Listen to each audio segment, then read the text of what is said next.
Hi guys, today we're going to be taking a look at all things meetings and conference calls in Teams. So by the end of this video you'll know all about all the in-call options, you'll understand where things go depending on how you started the meeting or the call, and we'll have an initial look at live events and some of the differences of those to a regular meeting or conference call. I'm Gavin Jones, I'm Transformation Manager for Fortune 500 company and done a lot of stuff on embedding Teams over the past year. All these videos have come out of real life situations and we hope that you'll find them useful as well. We've got a new video on Teams coming out every Tuesday, so remember to subscribe and hit the bell icon if you haven't already to get notified every time we release a new video. So without further ado, let's take a look at meetings and conference calling.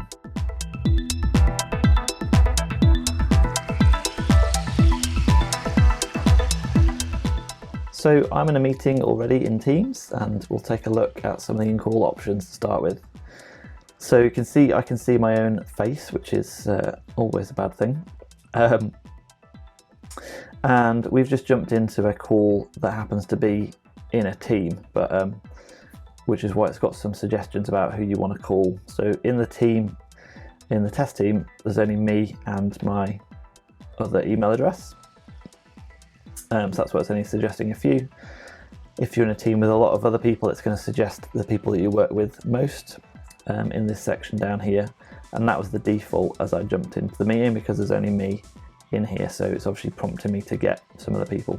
But assume you're in a meeting that's got more people in, it's going to have some up to 4 squares on the front screen to see who you're talking to.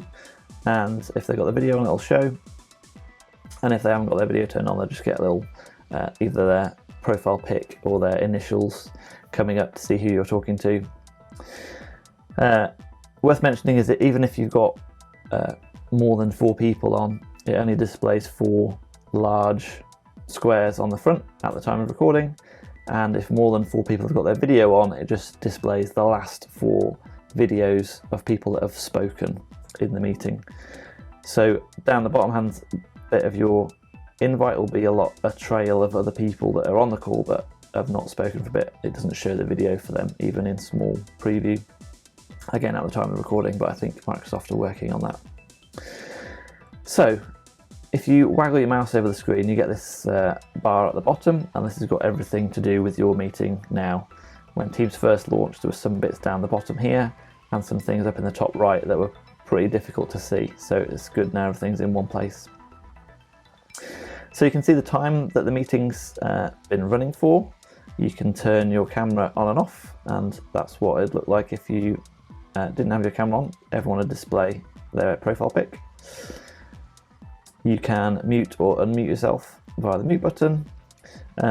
All those things should be pretty used to if you've ever run a call in any other bit of software.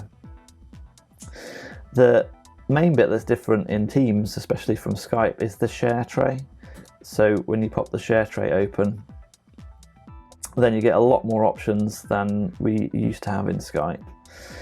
So if you just want to share your desktop and that's sharing everything on your desktop, you would just hit the desktop icon and that will share everything that you're doing on your screen, even when you flip between different applications, and is the most robust if you're presenting stuff because whatever you do will be shown. But I guess it's the least private if you want to jump into your emails if you're presenting something else. You don't want people to see that. So window is then the opposite of that, in that you're just sharing one particular window with the rest of the call, and it's just got the windows that you've got open so far. And again, that's going to stream across your connection and to everyone else's computer live. If I just shared PowerPoint, for example, and then moved to my calendar, everyone else still just sees the PowerPoint. It doesn't flip between applications because you've only shared one application or one window. And then to the right of that then is PowerPoint, which does get a bit confusing for people. It's like, why have I got PowerPoint section if I've got PowerPoint open here? What's the difference between window and PowerPoint?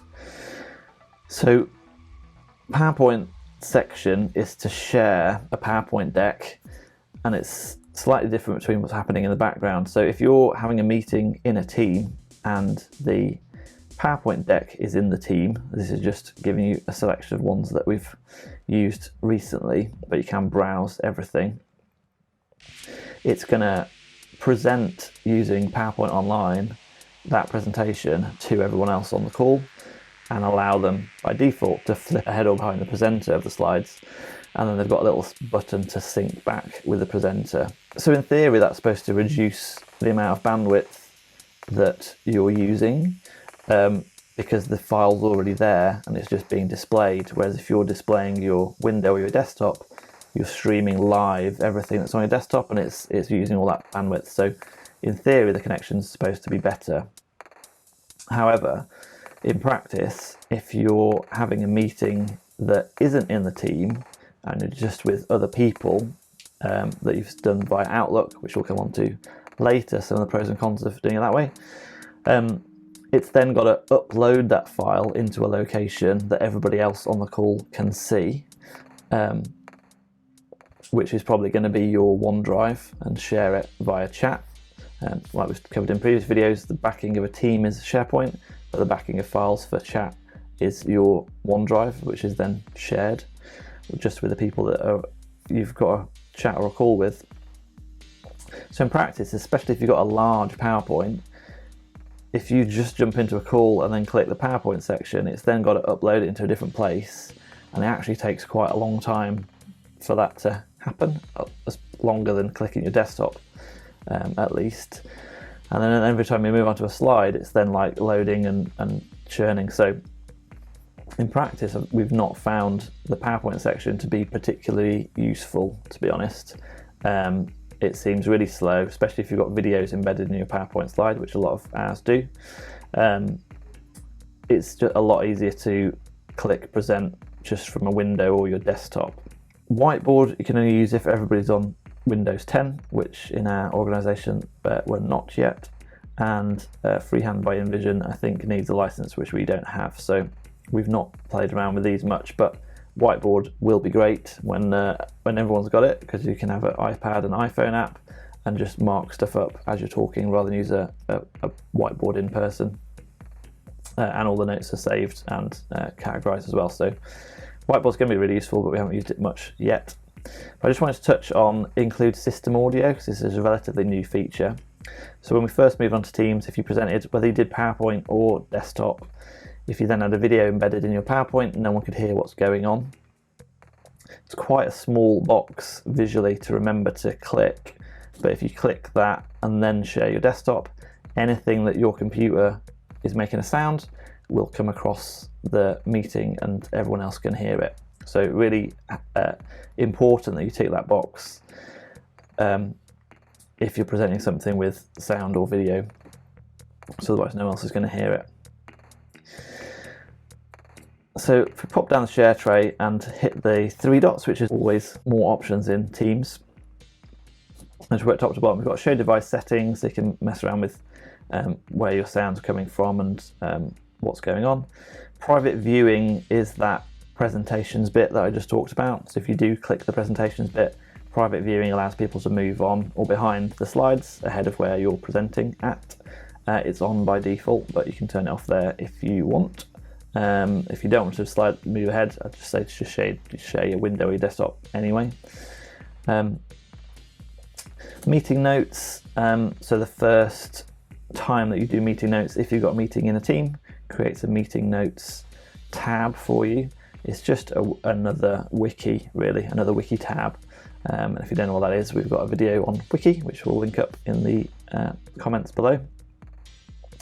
And again, Wiki is arranged in pages and sections. Meeting notes is just going to be one page for each meeting where you've clicked meeting notes in this screen, and then each of these is going to be a section, so you can type notes here. More than one person can add a different section at a time in the meeting, and you can just take notes as you're going through. So it's quite handy. If you've started a meeting not in a team, which again we'll come on to later, meeting notes is less useful because it's only going to be saved in the chat, and not many people are going to go to into a meeting that's a chat thing and then also go into the meeting notes tab. So pretty much these meeting notes sort of get lost, and it's probably easier to put stuff in the chat or go back into your team and put something in the wiki if you're using Wiki there. So great idea, but in practice we've not found that much use for meeting notes. If we can do blur your background, so that's really useful if you're in the office and you've got people walking behind you. If you can't get a meeting room, blur background just blurs it out. And what we've used a lot is recording our meetings. So to save people driving around the country for internal meetings, we've done a series of sort of webinar based training sessions where if people can make it, they can dial in live, and if they can't, we'll record it and put it through Stream and then SharePoint News page for people to then see the recording afterwards. So recording is as easy as click start recording. You can't do it in a one-to-one chat, but you can do it if you have your meeting in a team, or if you've got a scheduled meeting with more than 2 people. It pops up saying you're recording, let everyone know that they're being recorded. If I was a participant, the band looks slightly different, saying you're being recorded. If you stay in this meeting, then you're giving permission to be recorded, and if you don't want to be recorded, then leave. But you still should say that you are being recorded if you're the person that started recording. You know it's recording because you've got a little recording icon here, and if you hover over it, it says who's started the recording. Anyone in the call, as long as they're all internal people at least and not guests, can start or stop recording. So just make sure no one's stopping it by accident. I don't think that's likely to happen, but it does pop up and say stop recording. So we'll stop recording there, and then so we can see where that goes afterwards. And then if you've got a really bad connection and you're all on video, you can turn off incoming video, so everyone else is still showing their video. If no one else has got a bad connection, they'll still see everyone else's video, but your view of everyone else's video will be turned off by that. So sometimes helps if you've got low bandwidth and you still want to use video. So that's everything in the 3 dots. Chat, you can still chat along with the meeting, and then that'll be kept in thread. And anything you chatted about before the meeting started actually will also be there, available, ready for you in the meeting chat section. And then show participants is what we started with. If you want to bring people into a meeting that haven't joined yet, then you can click more options and ask to join, and it just calls them directly. So if you've got a scheduled meeting, you can click people and ask to join, and otherwise by default it's waiting for them to join. If we did a meeting from a chat or a direct call from a chat, it's going to call everybody straight away by default. So that's some of the differences between scheduling a meeting first and just doing a call in a chat, which we'll have a look at some of the options. So they're all the in-call options, which hopefully gives you a brief overview of what we're talking about to start with. I'm just going to end the call there. We'll have a look at some of the different ways you can start a meeting, and then some of the pros and cons of doing it each way, because there are a few nuances about way you set up a meeting and what you get out of it. What we just did then to start a call was we're in the testing team and we clicked Meet Now at the bottom. So you can either start a meeting straight away, as it says Meet Now, or click Schedule a Meeting. And whether you did Meet Now or Schedule a Meeting, it's going to meet in the channel that you've clicked that icon in. So the only other option that you get in Teams when you create a meeting invite versus Outlook is this section here where it says select a channel to meet in, and that's pre-populated because we're already clicked Meet Now from that channel. So you still put a title in, you can still pick a room list if you want, pick a room from a room list if you want to.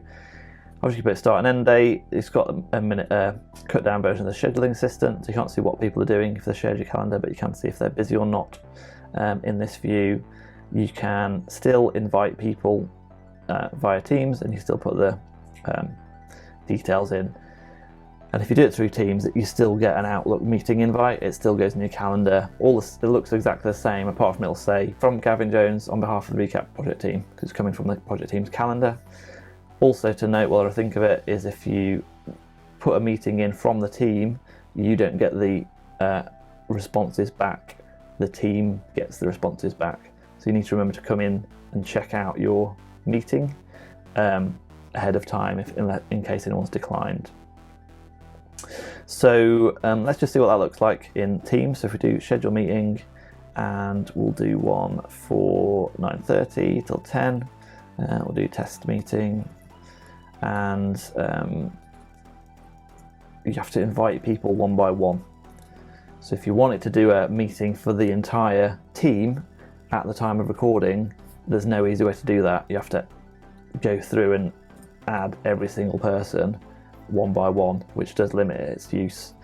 Unfortunately, I hope Microsoft do something to fix that, because meeting in a team is really, really useful because it saves everything back into the team. So let's just click schedules just so you can see what that looks like in Teams. So if we do a meeting from the team, it's going to post the meeting into the team for us, and it's a big purple block of colour. We can then also go and chat with the participants, which is the same as replying to that thread if the meeting's in the team. So we've got this meeting running. When we just looked at the chat in the in-call section, all of this thread would be visible whilst we're in the meeting. So what's really useful is if you're meeting in the team, and then you've got a thread talking about stuff ahead of the meeting, which is great because you're keeping stuff in context of the meeting, which is the main point of Teams, to keep everything in context. Then when you're in the meeting, you can see everything in the chat. So what's really good is to put your meeting agenda as a reply, maybe even in a table, and then you can see that without leaving the call. It's just all there ready for you to go. It's all in everyone's sidebar. You can see the agenda whilst you're talking, and everything looks great and is seamless. The other benefit of meeting in a team is that everything's saved back into the team. So remember we had meeting notes, that would appear as a tab now, because we've had a meeting, and you can see every time we've clicked meeting notes whilst we've been in a call, creates a new page. Not that we've done much of these, especially in the testing team, but you would get a page for every single one. You'll notice that the heading isn't great for the page because it just says meeting in testing. It doesn't tell you what that meeting is, but that's probably because we met now rather than putting a subject line in and doing a scheduled call. That would be the name of the scheduled call if we'd done one. And then the sections would have been every time we had a section in that meeting. So meeting notes appears in the team, and the recording appears in the team as well. So that gets uploaded to Stream automatically for you, and then when you click, you can view that recording right back in Teams without leaving. So it gives you all the details about what happened, who organised it, and we'll play back. Again, you can expand it and do all stuff that you would usually expect to do with a video. So at the time of recording, the only downside with meeting from Teams in a team rather than scheduling in Outlook is that you can't add distribution lists, you can't even add the entire team, you can't add people from the channel. You've got to add everyone individually one by one. So all the benefits of being able to save everything back into the team are largely lost in our experience, because we've got about 140 people in the team. If we want to do a webinar for all those people, and then they come if they want and don't if they can't make it, and we record the session, none of the benefits of meeting in the team can be had with that, because we're not going to go and add 140 people one by one. Even the admin staff are not going to do that. So then we have to arrange the meeting via Outlook. So that's the same as you would do in Skype. You have a Teams meeting button once you install the Teams desktop app, and you can make that an online meeting, and everyone would join via the link to that meeting. So the benefits of that are that you can then send that to any distribution list, internal, external people, anyone you want can get that meeting. If you've already got a distribution list set up, that's really handy because you can just invite the distribution list you've already got. The downside is that all those assets associated with the meeting that we've talked about, so the chat, the meeting notes, the recordings, don't go back into the team. So if there was a team that you were meeting for, then none of those things would be saved back into the team unless you move them over manually. So for example, if we jump into chat, so I've just got the chat filtered on meetings, which you can do at the top with the 3 dots now. And everywhere you've got a purple icon is going to be a meeting. And then every meeting, it looks a bit like a chat. So you've got a conversation thread, you've got files, meeting notes, whiteboard.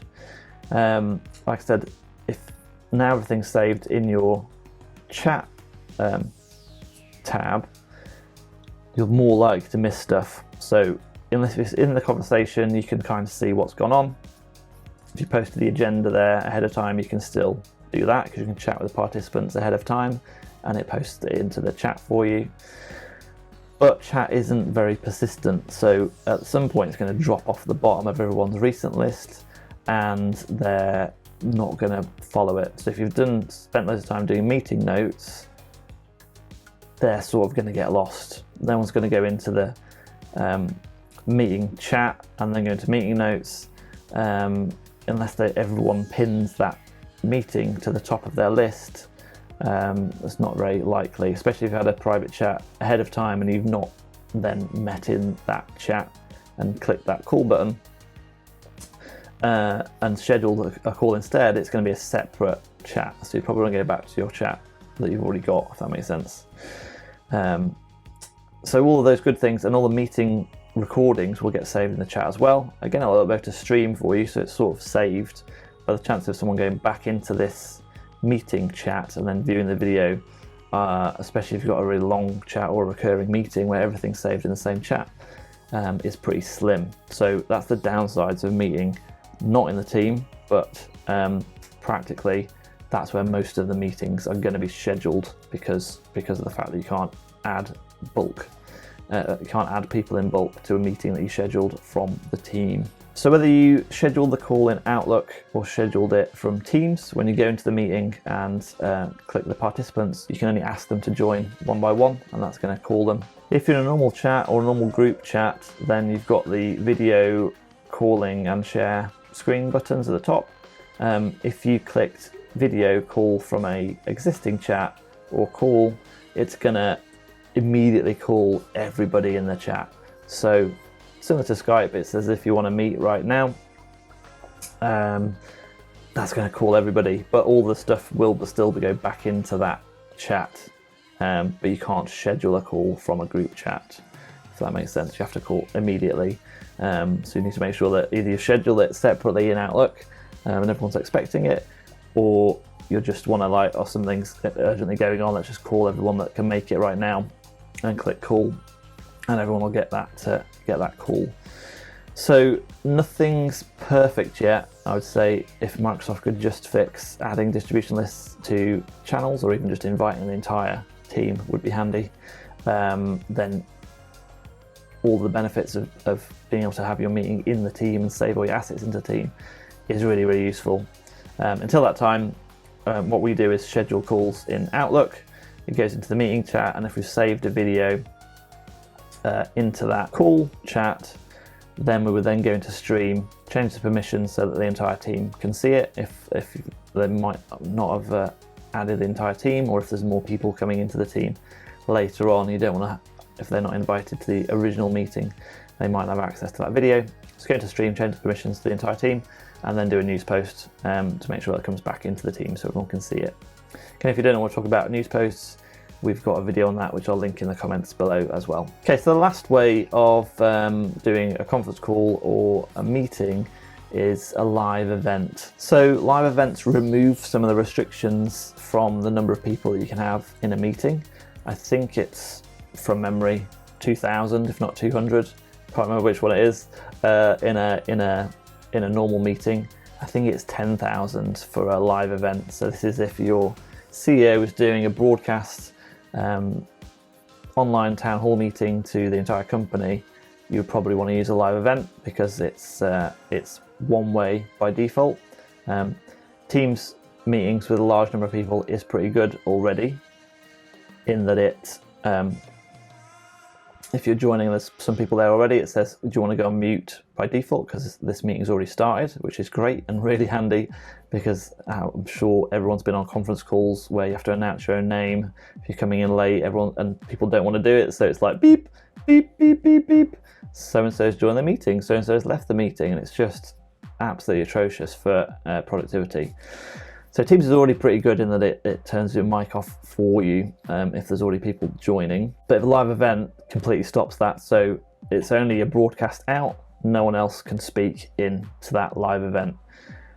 There's a Q&A at the side, which is great because people can ask questions there, but it's not badged up as chat, it's badged up as asking a question because again, it's sort of one-way presentation. So there's a reason why you might want to use live events rather than meetings. If we just have a look briefly at what a live event does. So if we come into the calendar and by default you've got new meeting at the top, if your admin has turned it on for you, you then have new live event option and you get some different fields to fill in. So you still get a title, so you can do test live event. You can still book a meeting room from it if you wanted to. And you can still pick a start and end date and some details. The differences are this isn't going to send an invite out for you to all of the people you want to watch your live event.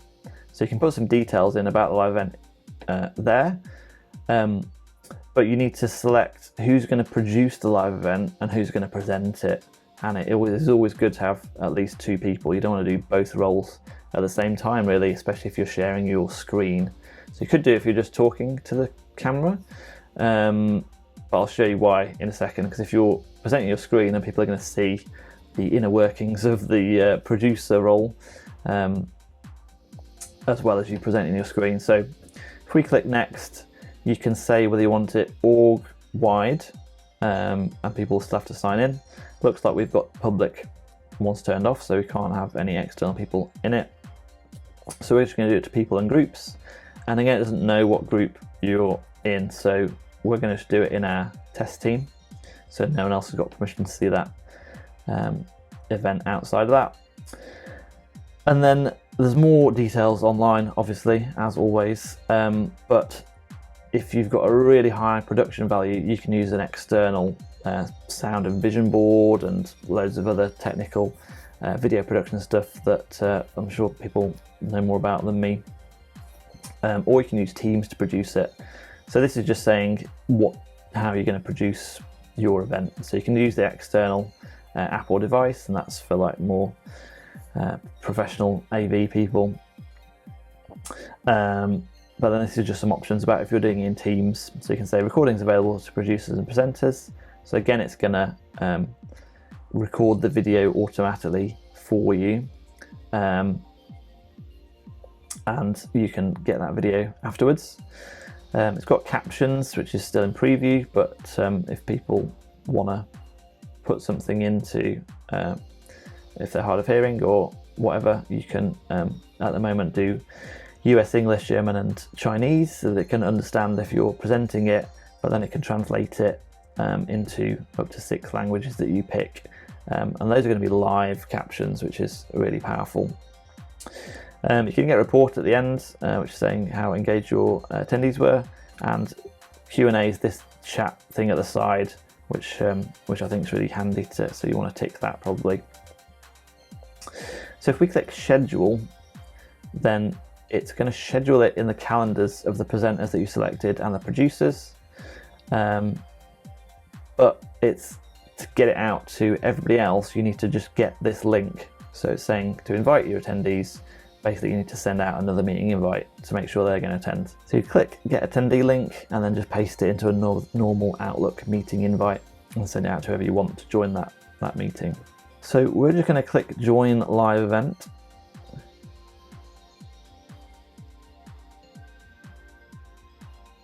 And join now. And we're joining as a producer because that's the role that we selected. And you can see it looks quite different from the meeting.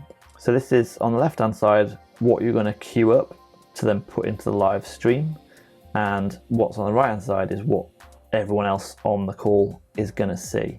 So at the moment, if they join the call, they're going to see live event hasn't started. Just to give you some prompts, so say turn your video on if you plan to speak in a live event, which we can turn on, and you get all of your things that you can put into the live event down the bottom here.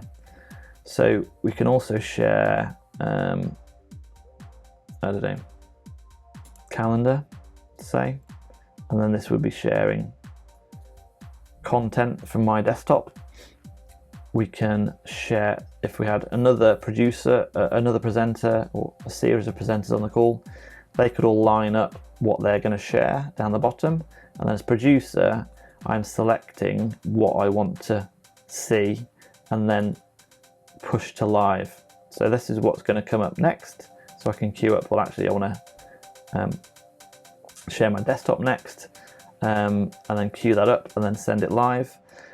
This is the reason though that you probably don't want to produce and share stuff yourself if you're sharing your screen, because if you did share your entire screen, then everybody can see all of this at the same time. You're trying to switch between yourself and the content. If you did have another person presenting, then you could add content and you can have a little video by the side of the content. So you can see this is where the content would be, which is someone else's screen, and then this video would be someone else's video. So you can sort of get a bit cleverer with how it looks rather than just a normal meeting, which I guess would have their video somewhere down the bottom. And then if you have multiple speakers, you can queue them up to speak next and then switch send live, and that'll send it live. So all of this stuff is before the meeting's even started. So we haven't actually started the live event yet. We're still in pre-live. If we click start, then that's going to start broadcasting to everyone that's on the call, and it'll start recording by default. Q&A I just wanted to look at. So as a publisher and a presenter, you can make an announcement, which again just looks like a chat. You can see some questions coming in, and again at the time that someone submits them, they're not visible to everyone else. You've got a moderation, so you can see what's coming in new, and if someone asks a question, you then have to say, yeah, that's okay to be published, and then at that point everyone else on the call can see it, and they can like, which sort of upvotes it for you, because you can sort the published ones by most liked, and they can see which is the question that people most want to be asked. You can also dismiss questions if they're just spam or ones that have already been asked and answered. So you can, if you're a attendee of the meeting, you can publish a question as anonymous, and you have to type your name in rather than using your O365 account to say who's coming in asking that question. So beware of that you could get some stuff that's a bit more pointed if people are anonymous rather than putting their name to it, but I think it's a good thing to people more open and asking questions if that is the case. Chat meeting notes you can still take, but again I'm not sure where they're going to go, and probably not that useful because they're not going to be visible to the attendees. Chat you can have which just goes to the other presenters and the other publishers, but obviously be mindful that's going to probably pop up on their screen if they're sharing the screen, so it's probably something you just want to do in pre.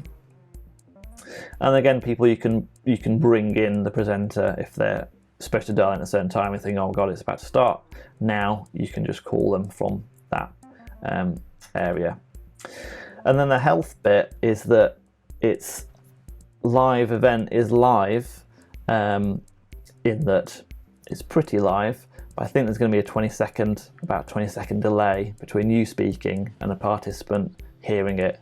Because it's only one way, that allows extra bandwidth to be used and better, resolution and fidelity. And if you've ever tried to share your music and video from PowerPoint on a normal meeting, you know that the sound's quite reduced, which you don't notice when you're speaking. It sounds pretty clear, but you can really tell with music. If you do a live event, it should be a bit more professional in that you can show these sorts of videos in your live event, and it's a bit more professional and higher fidelity. So this health and performance thing just gives you some technical stuff about how long stuff's taking to go around everyone that's seeing it, what device is being used, what policy is, how much bandwidth is being used, etc. Loads of techie stuff that you probably don't want, all the presenters don't really need to know. If you're into techie stuff and you're in IT or being the producer, then that is stuff you might want to see. But just note that if you are using live events, there is a bit of a delay before someone sees it. So if you ask for questions, you probably need to leave at least 20 seconds before someone even sees you saying, are there any questions? So you might ask some questions, then have some content to go and speak about whilst they're asking questions, and then come back to see if there are any that haven't been answered yet.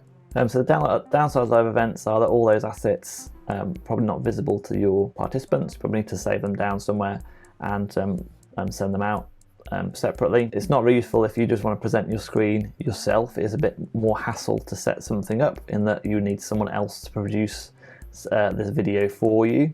If you're the one presenting, or if you're the producer, you need someone else to present. As you can see, it's quite difficult to present and produce yourself, especially if you're sharing your screen, because everyone's going to see this that's going on.